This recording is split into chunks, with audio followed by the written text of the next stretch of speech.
Okay, well, it's 5:02, so we'll go ahead and get started. Again, thank you for joining us. My name is Chloe, and I work as an event coordinator for the Economics Career Office. I'm a fourth year studying psychology, and I'll be serving as your moderator today. So we're so excited to be hosting today's Econ PhD and Master's Programs panel. So a huge thank you to our guests, Max and Matt, for spending time with us today. A little bit of background on the ECO. The ECO was launched in April of 2013 when our director, Jen Jones, who's here with us today, was hired by the department chair, Charlie Holt, to work just a few days a week to provide career advising to economics majors and build a database of our alumni. So an econ-focused career office was established thanks to the leadership of professors Ken Elzinga, Charlie Holt, Ed Burton, John Pepper, and Lee Kopic. And I believe it was in April of this year that Jen met Matt right before graduation. So the econ faculty envisioned a career services office in Monroe Hall that focused on the career development of our majors. And as our bandwidth now allows, prospective majors as well. Our operations are only possible because of alumni investment who share not only their financial support, but also give back to the department their time and expertise like Max and Matt are doing today.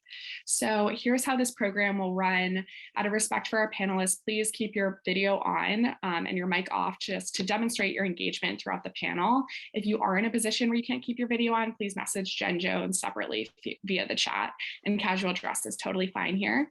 And Jen will spotlight our guests as we kick off the panel. We will be opening up to a student Q&A, so if you have questions at any time, feel free to send those directly to me throughout the chat. You can also send them to the chat to everyone or unmute yourself at 6:30 when we open up. And finally, we want our panelists to get an idea of who's on the call. So students, I'm going to go ahead and ask you to send your years and majors in the chat at this time. Without further delay, we once again welcome Max and Matt. Thank you for being here. And panelists, I'm going to ask you to begin by introducing yourselves and giving us a sort of a skim of your UVA resume. So what you majored in, degrees, any organizations you were involved with, maybe internships you held, and then tell us a little bit about your career and educational trajectory since. And I'll send that in the chat. And Max, we'll go ahead and get started with you. Yeah. Absolutely.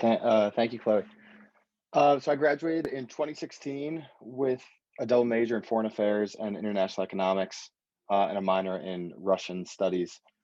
And I was always really interested in everything international. I was interested in business. I was interested in economics. And I kind of I didn't really have any internships during college. I spent 2 summers abroad overseas. I spent 1 summer at UVA studying Russian. But all that kind of came together when I graduated from school. I got a job in India working for a startup. I was there for about a year. And then I worked as a travel writer for a newspaper in my hometown in New York and traveled around, came back to America, got a job doing foreign policy research in Washington, D.C. And while I was in D.C. working on a think tank, they offered to essentially pay me to go get a master's degree in economics. So I did that at Johns Hopkins while I was working. And that was a degree of applied economics with a focus on financial economics. It's really kind of a quantitative econ program. I did that, and then I graduated in May 2020, and I was about to go to law school. And then I ended up right at that time starting a company with a couple other friends of mine. It was a news startup, kind of a social media news company. In the last year, that took off, and now we've got venture funding, and we're working in New York City with an office of about 10 people now. Growing that out, and it's more of a tech company than just a news company at this point. So not really the standard background, I guess, but I've kind of been all over and done a few different things. All right, so I majored in econ and an interdisciplinary major at UVA called Environmental Thought and Practice that I think is still around when I was at UVA. I graduated in 2013. While at UVA, I interned at the Environmental Law Institute. I also interned at an econ consulting firm called Compass Lexicon. And then I interned doing environmental econ scholarly research at a think tank called Resources for the Future. Then I finally took a job at that consulting firm, Compass Lexicon. I spent a year there. Then I went off to grad school. I got my PhD in econ at Northwestern University. And upon finishing at Northwestern, I wanted to do environmental econ. You could probably surmise that based on sort of my background up until that point. But at Northwestern, I actually pivoted towards microeconomic theory and industrial organization and antitrust econ. And now I'm an antitrust economist at the Federal Trade Commission. Awesome. Thank you both for that overview. So now I'm going to ask you guys to both just tell us a little bit more about the graduate program you attended and also briefly discuss why you chose that particular program, as well as why you attended at the time you chose. So I know, Max, you mentioned your job ended up funding it, but if you could just kind of like elaborate on that process as well. And either you can jump in. So with mine, I didn't have any intent really on getting a degree in economics, but I found myself in the job I was working in DC. Really, no one had a quantitative background. A lot of people, studied politics, foreign affairs, languages. There's all kind of foreign policy stuff. So I wanted to get some quantitative, just skills. In school, I did not take econometrics seriously at all. I was horrible at it.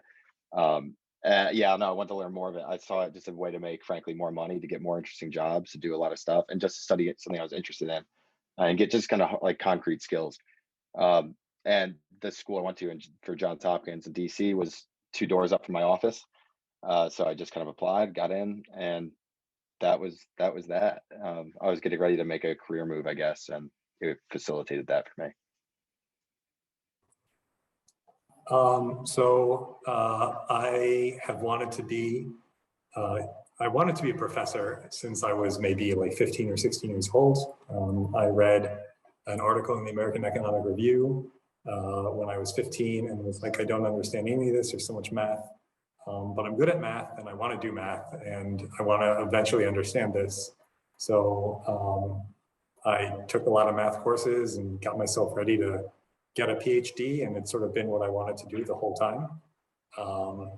I chose Northwestern's PhD program because out of the set of PhD programs I got into, it was the best at the thing I wanted to specialize in, which was industrial organization.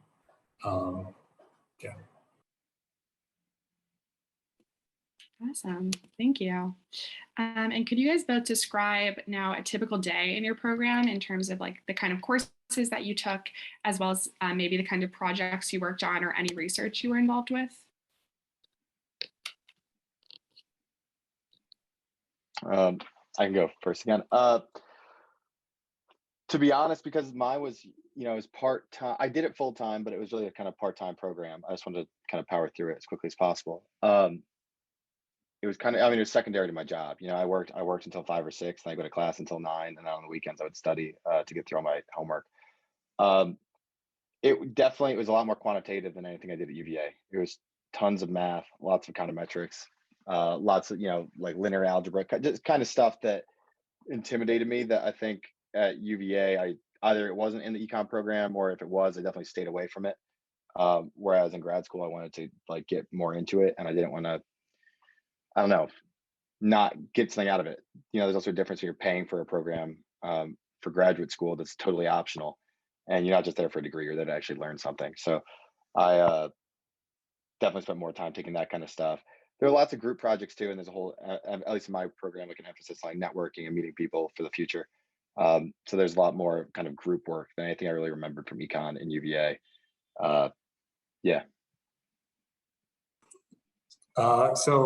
This is good. There's some good contrast here. My experience as a PhD student is very different. When you're a PhD student, it's hyper immersive. It's a full-time job. It is 2 years of coursework. It's the most intense, mathematically rigorous coursework you've ever taken in your life.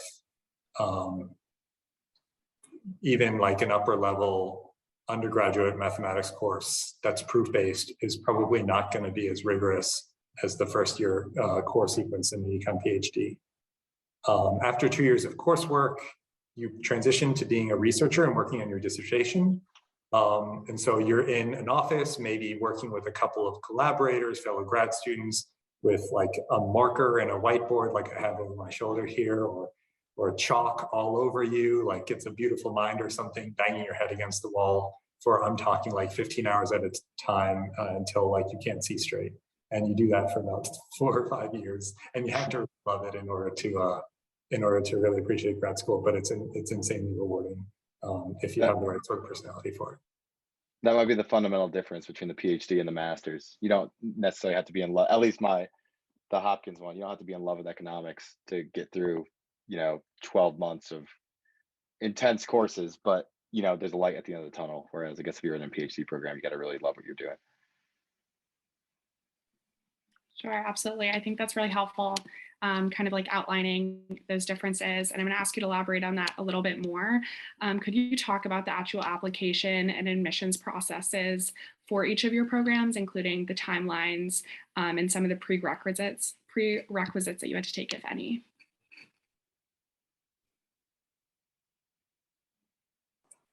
Sure. I honestly can't remember.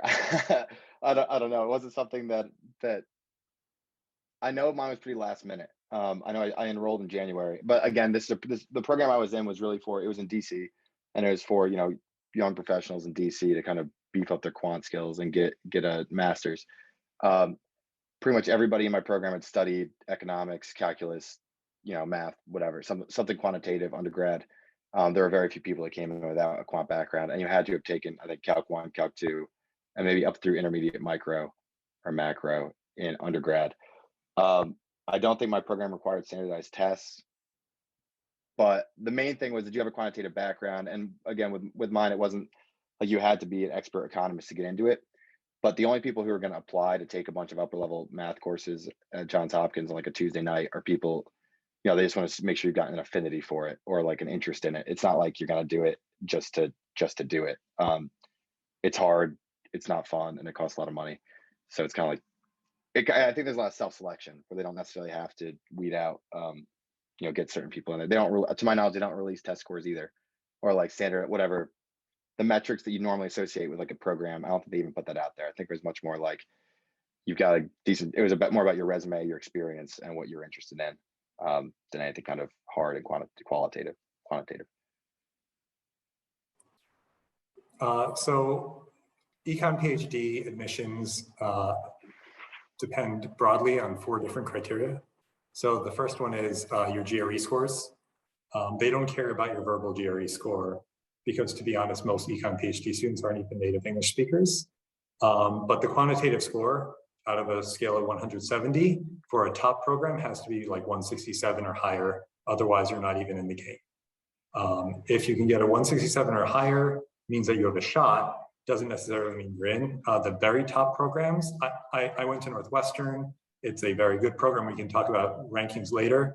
The top programs, Harvard and MIT, it's like something like I don't know, I gotta imagine like a 3% acceptance rate out of a pool of top students to begin with.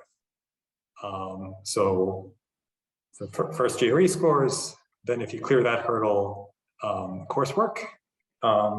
It is much more important that you take difficult advanced quantitative classes than you get good grades in these classes. So it's, if you take the first year PhD microeconomic sequence, which is insanely hard, and I don't recommend doing it unless you talk to a faculty member first and they give you the thumbs up for it. If you do that and you get like a B, that is a better signal to these grad students, to these grad programs, than getting an A in maybe like a softer elective or a non-econ class or non-quantitative class. So it's types of class you take that are super important. You have to take real analysis. It's almost like a meme in the econ community. Did you get an A in real analysis? If not, sorry, you can leave. Like they do look for sort of like proof-based, more difficult math courses. The third thing is your statement of purpose. They don't really care about that so much. That's pretty much you signaling to them that you're interested in doing original research in a particular field. That's how they gauge whether or not you're the right match for the program. It's more of a horizontal thing than a vertical thing. And then the final criterion is your letters of recommendation. You need 3 letters of recommendation. They should, the quality of the letter is important, but let's be honest, like most of your letters are going to say that you're the best thing since sliced bread. The most important thing actually is who they come from. As sad as I am to say that, you want to get letters from well-respected economists within the field. It's pretty much anyone at UVA who has a title of an associate or full professor is going to be at that level. Even better if you could work as a research assistant for someone for a couple of years upon graduation. Great, and we have a follow-up question on that from a student for Matt. So the student said, one thing that has intimidated me the most about thinking about PhD programs is knowing where to apply. I know in a lot of cases, PhDs in economics, people apply to specific schools, even within universities, based on the subfields of economics they're interested in and the resources that school has for that concentration. So given that you went in with the intent of Enviro and completely shifted your concentration, how important would you say it is in the selection of specific economics PhD programs, and how can you go about making the selection of where to apply and where to go if you're still figuring out what your concentration is? Okay, that's an amazing question. I applied super broadly. Econ PhD admissions are really noisy. There's there's a lot of chance. So I had no idea where I was going to get in. I applied up and down the quality ladder.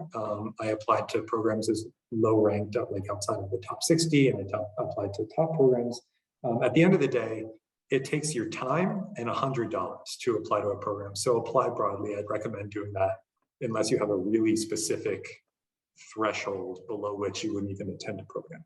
In terms of sort of like the sort of econ you want to do, I actually had to make that decision. I didn't make it before I applied, but I made it after I got in. So my sort of like the places I got into Northwestern and Princeton, which were both sort of very traditional, between the lines econ programs, Northwestern being a bit better at industrial organization, Princeton being a bit better at some other things that I was less interested in, like international trade. But I also got into some agricultural resource econ programs, like UC Berkeley has the top ag econ program. And I also got into Harvard Kennedy's public policy PhD, which is sort of like a more applied version of an econ PhD program. It's really not all that different in terms of the coursework. It's just later on when you specialize, they want you to do more policy applied empirical work. And at that point in time, I just sort of had to tell myself, I could always circle back and study environmental topics through an industrial organization lens, but I wanted to teach myself the toughest tools to learn, which at that point, and it's still true now, that sort of the toughest toolkit to learn is the empirical industrial organization toolkit. So if any of you have taken Federico Chiliberto's undergrad course in empirical IO, you might know what I'm talking about. But it's a set of methods that are sort of hard to learn outside of an intense PhD program atmosphere. So I went with Northwestern, all things. Awesome. So this next question, Matt, you kind of covered it going over some other programs that you applied to, but I was hoping you guys could both share some other programs similar to yours with solid reputations that students may consider. And Max, I'm not sure if you considered other programs because Johns Hopkins was so close and convenient, but if you're like aware of any others that are good for applied economics, that could be helpful. Yeah, in DC, there's at least 3 of them that are all really similar and really competitive. I mean, really, solid programs. One's Hopkins, one is Georgetown, one is Maryland. And when it came out, Georgetown's the most expensive, Maryland's the least expensive, Hopkins was in the middle. For me, Hopkins I was really interested in the international stuff. They had a concentration in international economics, which is what I went into it thinking I would do. And then as I started taking kind of more financy stuff, I took an international finance course that really got me interested in finance purely. I realized it wasn't so much international economic theory I enjoyed, but I like to do the work with all the numbers and stuff and Excel and more kind of like not theoretical stuff, a lot more, applied, looking at investments and that kind of stuff. But those that I know in DC, those are like the 3 ones. And obviously there's a ton of UVA students there. I had a bunch of UVA students in my classes because so many people go to work for the government or think tanks or consulting companies in DC. A lot of students go to either Maryland, Georgetown, or Hopkins for grad school. Yeah, I mean, it's pretty easy to look up the ranking of econ PhD programs. I would say whatever the ranking you see on like US News top PhD programs in economics, that's like pretty close to the sort of mutually agreed upon consensus rankings in economics.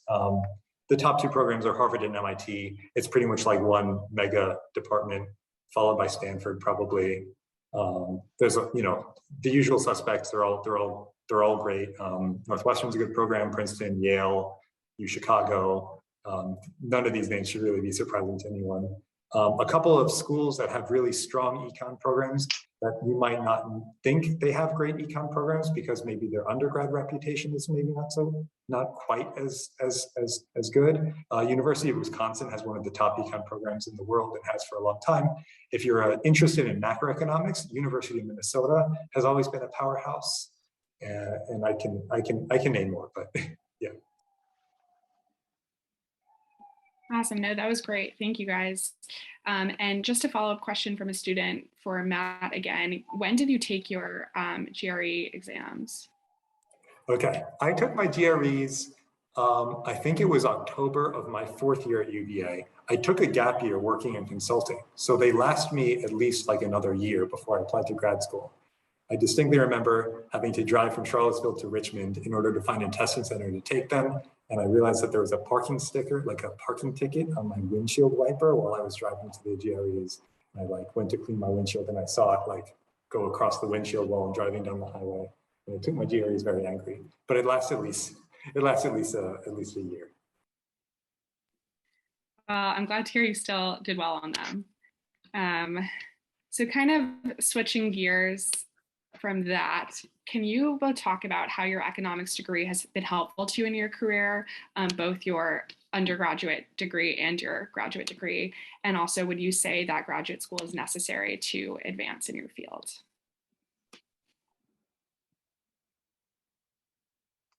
I'll go first. My undergrad degree was definitely helpful for getting a first, good job in DC, especially going into, kind of like foreign affairs. When most people go into it all have purely qualitative stuff. Maybe they study languages, maybe they study, some specific region or whatever, but it's almost all qualitative stuff. So having any kind of quantitative background was immensely helpful. And the reason I got my job was because the people I was working with, they needed someone who could help them do essentially economic research about issues in India or China or whatever. So that was really my first job. My grad degree, I've got kind of mixed feelings about it. On the one hand, it opened up a ton of opportunities for me, stuff that I otherwise would not have been able to do at all. Way more lucrative career paths that net before were totally closed to me opened up. At one point, I almost went over to work in Hong Kong at a private equity company over there, and that was all just it was doors that opened up through that before I would not have been able to do it. But when push came to shove for me, then the pandemic happened.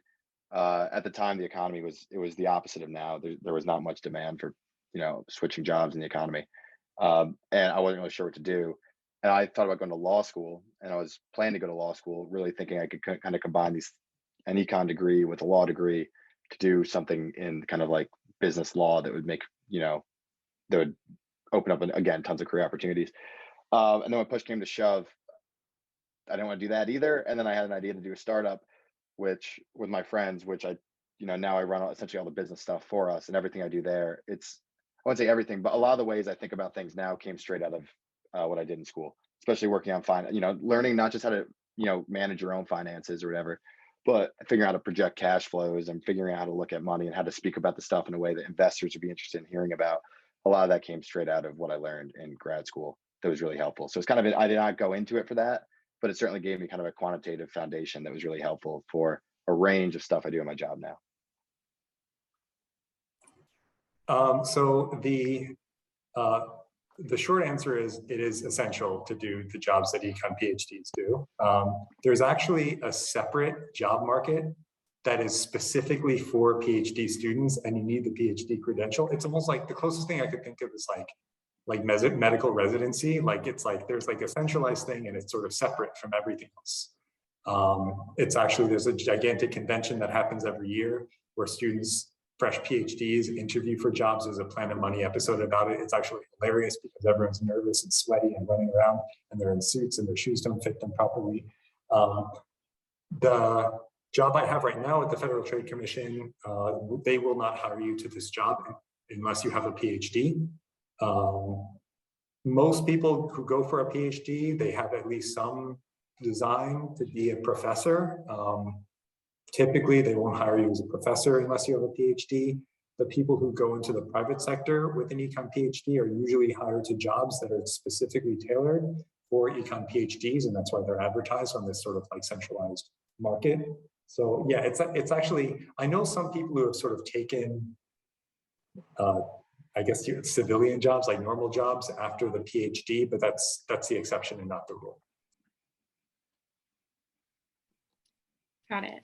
And so sort of following up on that, Max, I know you ended up taking sort of a non-typical route with your degree, but what would be some kind of more typical career paths that graduates would pursue? Definitely consulting was the main thing. I mean, the difference between, especially not just a master's, but applied economics. Applied economics doesn't set you up for further academic work, really. I mean, the goal is to get to learn about more economics, and then to go straight into the workforce. And a lot of people do it because you get especially in DC, where it's like a lot of people work for the government, a lot of people work for Deloitte, a lot of people work for kind of these big government adjacent companies that have like tiered things. So it's as simple as, if you get a master's degree in this, you go up a pay grade, and it puts you on a higher trajectory. So a lot of people didn't even do it to switch jobs or whatever. They just did it because it enhanced their, as a clear thing. You pay 60, 70 grand now, your lifetime earnings are going to go up, 10 times that or whatever. So it's kind of a no-brainer. I'd say that was the main thing. I mean, consulting, some people went into banking. A lot of students in my class, my classes were from abroad. And, it was definitely, they wanted a degree from Johns Hopkins, which is a great school. And it definitely helped legitimize, people who did on their undergrad, maybe a different country, help legitimize some of their academic, ability. But that's it. I'd say mainly consulting, a little bit of banking, and some people went into academia beyond, but mainly consulting and government.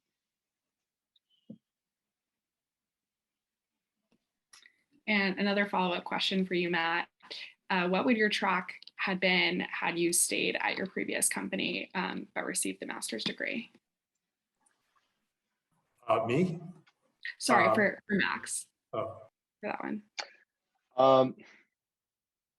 It's a good question.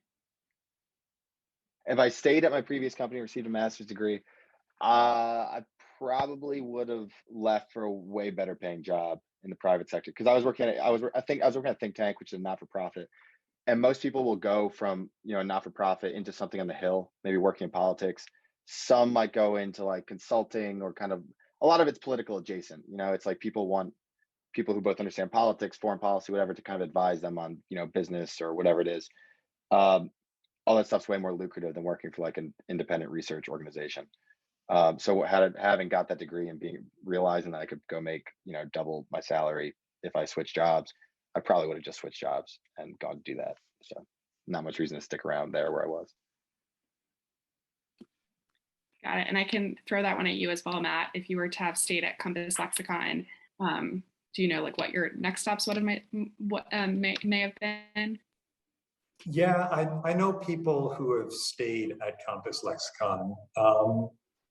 You can stay in the consulting game, possibly pick up the masters at Johns Hopkins. Actually, a lot of people do those sorts of DC masters, and move up within the consulting firm in a slightly different track than what the PhDs who work with the consulting firm work through. It's like they're sort of like parallel tracks at a certain point. I probably, if I'd stayed at Compass Lexicon for the 6 years that I went to Northwestern instead, I probably, I had an offer. I was given an offer to come back to Compass Lexicon as a PhD student, as a graduate PhD, and I would have been hired to a role that would have sort of been like not the same track, but sort of the same level as what I probably would have been if I had stayed at Compass Lexicon for 6 years, and in terms of pay and stuff like that. All that to say, a PhD is not the sort of thing you want to do if you're financially motivated. It's just it doesn't make sense. It's really like a passion sort of thing. Great. So at this time, I do want to open it up to students. Students, if anyone has a question and wants to jump in, you can unmute yourself and ask. You can also send me questions throughout the chat. So I'll give it a few minutes, and if not, I can keep asking my own questions. Would you say it's common for like companies to fund like a master's degree, like in your case, Matt? Yeah, in DC, it's definitely common because the government does it. So all the big employers in DC do it to compete with the government. The government gives, I think, when I was there, I think up to $10,400 a year for academic, stuff on top of it. My company gave half of that, 5,200. It's definitely common there. And now they live in New York. I know a lot of people who get essentially, their employers will pay for them to go get an MBA or maybe a master's in, economics, data science, any of that kind of stuff. But it's contingent on them, coming back to work for a set number of years. Maybe you go get a 2-year master's, you have to come back and work for 4 years for the company. Outside DC, I think that's more common. In DC, because the benefits are kind of crazy with the government, you get lots of good opportunities to do that kind of stuff.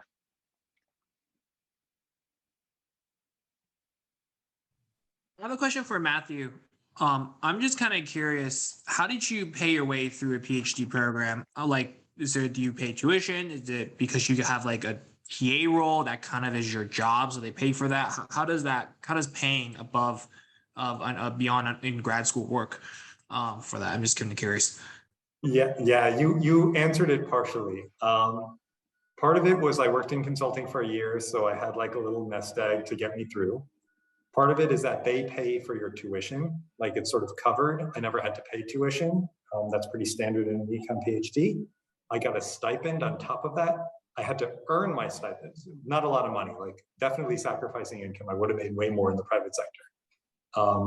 But in order to earn your stipend, you usually TA. And so I TA'd for a few years. I RA'd for a couple of years. That's research assistant. So teaching assistant, research assistant.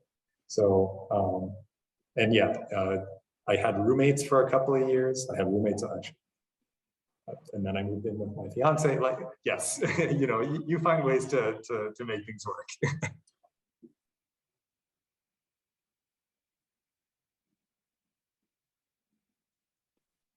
Any other student questions?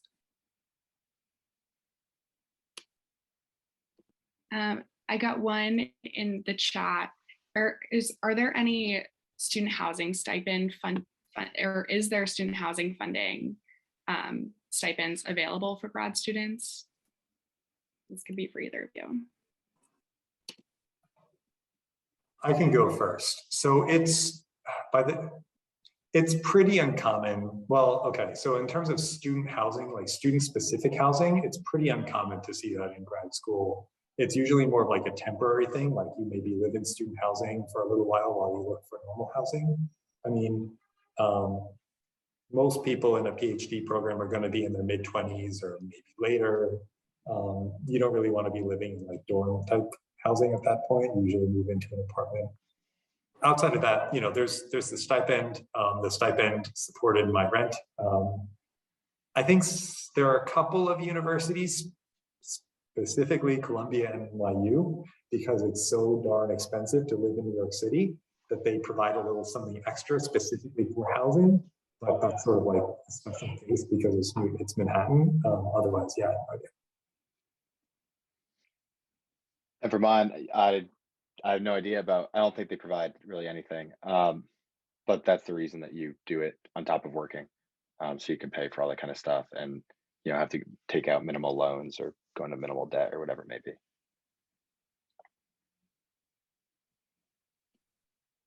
Great.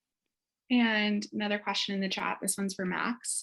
Did you ever consider getting an MBA or were you always purely interested in economics? Yeah, I did. I definitely was more like short-sighted. When I went to my master's, I was thinking, what's the most painless, cheapest way that I can get, another degree that will help me progress my career. And it was getting a quantitative degree from the university next to my office. So it was kind of like, I didn't have the vision that I should have had. I mean, it's a much long, it worked out, but like I said, when I was done, I wanted to go to law school because I didn't think it wasn't like terminal, I wasn't like satisfied. Like now I can forever have the best education on my resume. I wanted something else. And after I finished it, I thought an MBA felt kind of redundant. And that's why I went to was going to go to law school. But at this stage in my life, I definitely would, if I weren't, I mean, obviously, hopefully my company succeeds and I'll never have to go back to school. If I did have to go back to school, I would definitely consider going for an MBA, largely just because of the avenues it opens up. It's like if you do like what I did, you can definitely like work through it and meet enough people to create job opportunities. But an MBA is like guaranteed solid income, good jobs if you go through it. And you also meet a ton of people. My program was definitely not, there was kind of a networking aspect, but it was minimal. Whereas if you go to an MBA, you can graduate and, you know, hundreds of people who are all moving to the same cities, who all, you know, are interested in similar fields, who you can do lots of really cool stuff with. That's definitely better if you're looking for that reason, you know. But I think my program was great for where I was. I had, I had to pay very little out of pocket for it.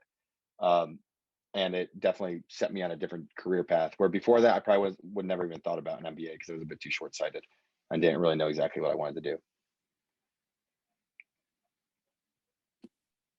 Awesome. And then another follow-up question for Matt.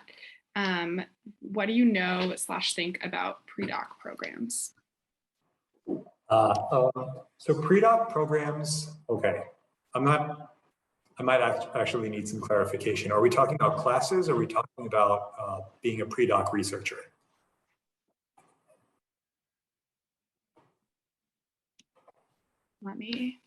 Researcher. Researcher, okay.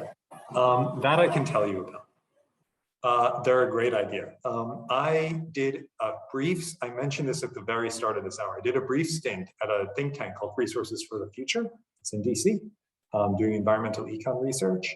And I got a letter out of it. I think I also mentioned during this hour how important your letters of recommendation are. The people I know who got into top programs, I'm talking Harvard, MIT, Stanford, typically did research assistant pre-doc work for someone in academia, not at a think tank. It's a little, again, like I hate to say this, like PhD is like extremely prestige obsessed. And so that's the more prestigious sort of work. And people who, worked for John List or Susan Athey, these are people whose names you might recognize because they're sort of like in the news. They get great placements uniformly because they get great letters. I highly recommend doing it for 2 years. The downside is it's 2 additional years of not making very much money at all, but worth it. Great, thank you. So I think that's all our questions from students. Students, if any more come up, feel free to send those to me in the chat or again, unmute yourself. But I always like to ask our guest what kind of career paths you're thinking for the future and kind of what are your next steps and where do you maybe see yourself in 5 to 10 years? For me, hopefully running this company. We just raised $4.5 million. Acquired another company. We're kind of growing rapidly. So we're hoping to expand out. Our team's gone from 4 to 10 or so people in the last couple of weeks alone. So we're growing quickly and I love it. I would never want to do, I hope to never work for somebody else again. So this is what I enjoy and what I'm hoping to keep doing. Same goal I've had since I was 15. I want to be a professor. I'm currently working on some papers that I'm trying to get published in top journals. And if I can keep pushing out more and more good, exciting research, hopefully one day I'll get in a tenure track professorship offer. Tell all your professors that Matt's a good researcher. Great. Well, both very exciting. I will echo Jen. Congratulations, Max, and Matt, best of luck with that. Before we let you go, I also just want to get some more advice specifically for students. So I also always like to ask, what do you now know that you wish you had known while you were majoring in economics at UVA? That's a tough question. Maybe, I don't know, maybe that you're smarter than you know. Like I remember going into econometrics in school because everyone said it was so hard.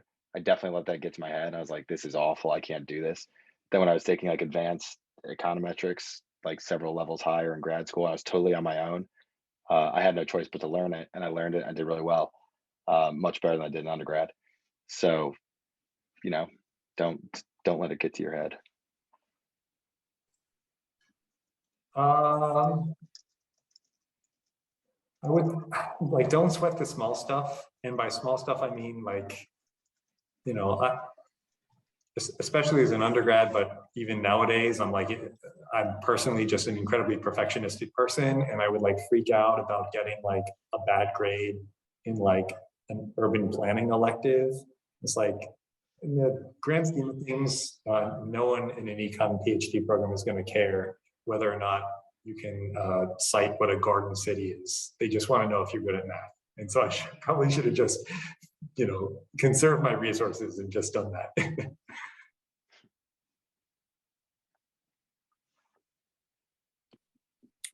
Do you have any classes specifically that you took that you would suggest taking, or any professors or other faculty members at UVA that you would recommend building relationships with?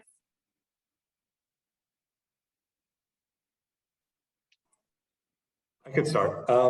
Yeah. So in terms of the first question, the classes, you definitely, I mean, look, you want to take like all the core econ classes if you want to do a PhD.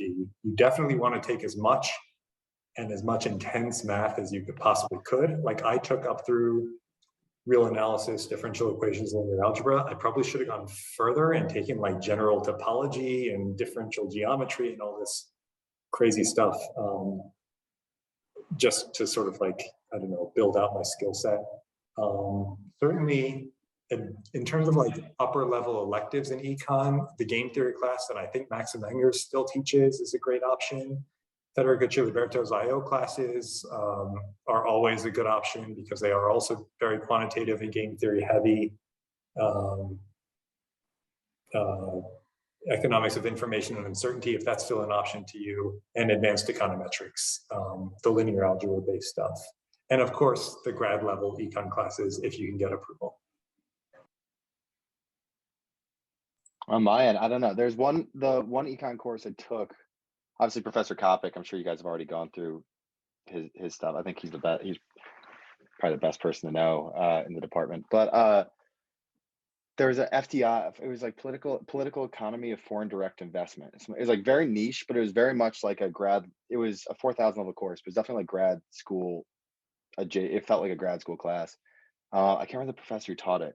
She was really good, and I mean, it was the kind of thing that you could take it directly into a job, and you could point to stuff you learned there, and just the idea. It was all case studies. It was very much like what you would do in an interview or in a job. Otherwise, I've got a lot of niche courses I like, but they weren't really econ related. Like I said, my undergrad econ, if I didn't study econ undergrad, my GPA would have definitely been a few points higher. But and I forgot to talk about the who you should talk to. Okay,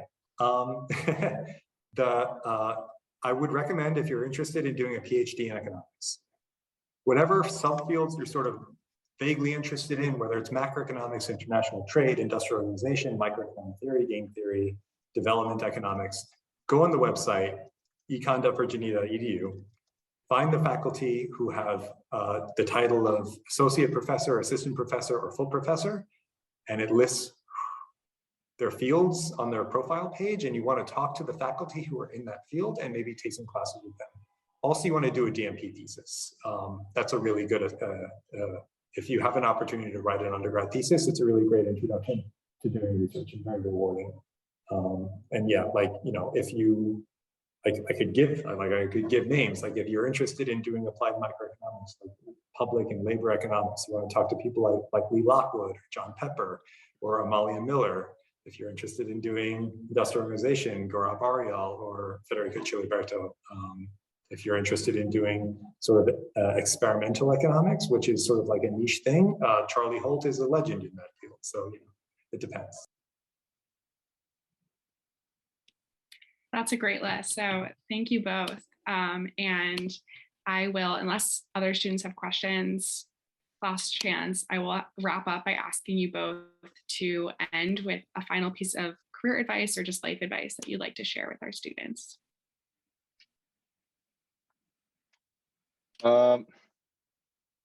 don't spend too long waiting to do what you enjoy. It's easy to be like, I'm going to do this, then I'm going to go to school, and then I'm going to do this, and have some like grand scheme like 10 years down the road. That's kind of my thinking when I was about to go to law school. And the idea that I would have put up with 3 years of law school and then like 5 years of being like a legal associate or whatever, I honestly don't think I could have done it. Like I I it wouldn't be possible. I would not have made it through the whole thing. And that was my reason for going through it was, well, I'll make several $100,000 by the time I'm 30 or whatever. And instead it would be absolutely miserable. And I'm extremely glad I didn't do it. And, you do have to put in some kind of like sweat and, work in some kind of stuff maybe that you don't like until you get to a job that you do like. Um, but, try to enjoy what you can and don't think about like the future too much because you have literally no clue what's going to happen. That's a good one. I would say enjoy Charlottesville. It's a great place and I miss it so much. I would also say, progress happens in fits and starts, especially when you're doing sort of more academic type research. Things can be very painstaking. It took me a year to come up with the idea for my dissertation. It took me 2 more years to write the theory and another year to write the code and get the code to run. And there's a lot of banging your head against the wall. There's days where you spend full days and make no progress, but you're actually making progress. You're figuring out like how not to make a light bulb sort of deals. It's very true in my line of work. Awesome. Well, thank you both again. I will definitely be taking that with me on my own career and academic journey. So thank you.